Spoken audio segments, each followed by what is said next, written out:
देखो जीवन के लिए चार चीजें चाहिए। राम जो है वो शक्ति हैं, भरत जो है वो तुष्टि हैं, यानी भोजन, विश्व भरण पोषण कर जोई, ताकर नाम भरत अस ओई। और फिर तीसरा क्या चाहिए? रिपुओं का नाश, जो रिपु दमन कर सके, वो शत्रुघ्न, जो हमारे आंतरिक विकारों का दमन कर सके, ऐसे शत्रुघ्न महाराज। और लक्ष्मण वो क्या है? वो जीवन का आधार है। ये चारों चतुर्व्यूह में इनका प्राकट्य हुआ है और गुरुदेव ने नाम धरे हैं वेद तत्व के अनुसार।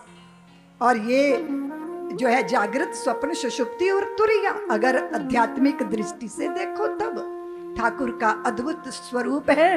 काम कोटि छवि श्याम शरीरा, नील कंज बारिद गंभीरा। तुलसीदास जी ने भगवान के बालपन का सुंदर दर्शन किया। ठुमक चलत रामचंद्र, पाजत बाजत पैंजनिया। कौशल्या जी के आंचल में छिप जाते हैं और घुंघराली अलकावली में वो जब हाथ फेरती हैं और जब लोरी सुनाती हैं, तो कैसे लोरी सुनाते? तुम अपने लाल जी को कैसे लोरी सुनाते हो? छगन मगन मेरे लाल को, आजा रे निंदिया आजा, आजा रे निंदिया।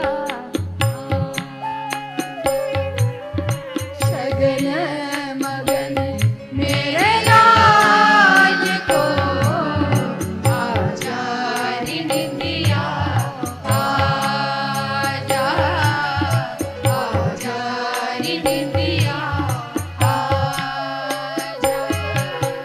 गा गा के लोरी मैं तुमको सुलाऊं, गा गा के लोरी मैं तुमको सुलाऊं।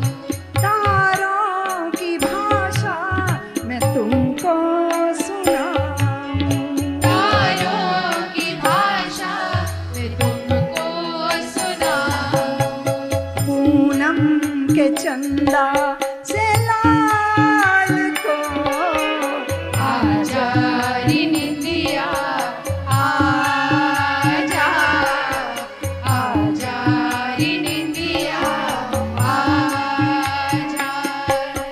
छगन मगन मेरे लाल को, आजा रे निंदिया आजा, आजा रे निंदिया आजा। एक बार जननी हनवाए, कर सिंगार पलना पौड़ाए, निज कुल इष्ट देव भगवाना, पूजा है तू कीने स्नाना। जो संस्कारी देवियां होती हैं उनका प्रातः उठने के बाद एक सबसे पहले भूमि को प्रणाम, फिर कराग्रे वस्ते लक्ष्मी, अग्रजों का स्मरण और प्रभु को ये प्रणाम कि प्रभु रात्रि को सोते सोते 3 लाख लोग विदा हो जाते हैं संसार में, पर आपने मुझे आज पुनः प्रातः का दर्शन करवा दिया। आज आपने फिर एक नया जीवन दे दिया है, उसके लिए आपको कोटिशा धन्यवाद। और फिर स्नान, और फिर देव दर्शन, फिर देवों का आराधन, फिर उनके लिए नैवेद्य बनाना और भोग लगाना। और ऐसे ही जब कौशल्या कर रही थी तो भगवान के ऐश्वर्य का दर्शन हुआ। माँ ने उधर रामलला को सुलाया, पर जब इष्ट देव के चरणों में नैवेद्य समर्पित किया, जाके देखा वो उधर सोए हैं, पर वो उधर नैवेद्य आरोग रहे हैं। मैया आश्चर्य में डूबी, फिर दौड़कर देखा पलना में तो सोए हैं, फिर उधर भोजन कौन आरोग रहा है? ठाकुर चतुर्भुज रूप में भोजन प्राप्त कर रहे थे। और जैसे कौशल्या थोड़ी भयभीत हुई, भगवान ने अपना पूरा ऐश्वर्य समेट लिया। नन्हे शिशु रूप में माँ के वात्सल्य को पाके वो धन्य होना चाहते हैं। बाल चरित बहुत तरह का है। भोजन करत बोल जब राजा, राजा बुलाएगा तो वो आएंगे नहीं, तुम अगर पद पे प्रतिष्ठित होके पुकारोगे बड़प्पन के बोध के साथ, तो संभव नहीं है कि वो आ जाएं, वो तुम्हारी बाहों में समा जाएं। जब अकिंचन होकर पुकारोगे, यदि मेरे नन्हे हाथों में अर्चन का सामान नहीं था, तो कैसे कह दूं इन प्राणों में प्रिय तेरा गुणगान नहीं था।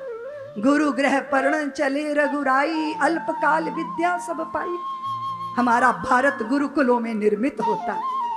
विद्या जिनके चरणों से निःसृत होती है, वो प्रभु ने विद्या पाई। और विद्या धारण करने का प्रसाद क्या है देवियों? तुम्हारे पुत्र पुत्रियां 20 साल 6 घंटे टीचरों को सुनते हैं। 20 साल एक दिन में 6 घंटे। और जब पढ़ाई पूरी हो जाती है तो वो अपने माँ पिता की 10 मिनट भी नहीं सुनना चाहते। ये है तुम्हारे यहाँ की शिक्षा का परिणाम। सोचा जरा, विचार किया? धरती पे नहीं बैठ सकता वो, कनस्तर में जाके आटा भर के नहीं ला सकता, सब्जी नहीं खरीदेगा रेडी पर। जो शिक्षा जमीन से जड़ों से काट दे, वो शिक्षा नहीं होती, वो बुद्धि का बोझ होती है। विद्या तो वो होती है जो हर चीज से आपको मुक्त कर दे, वासनाओं से, मन से, हीनता से। बड़ों का आदर मान करना सिखाए। सब्सक्राइब करें साध्वी ऋतंभरा जी के YouTube चैनल को और हमारी वीडियोस को सबसे पहले देखने के लिए बेल आइकन को दबाना ना भूलें।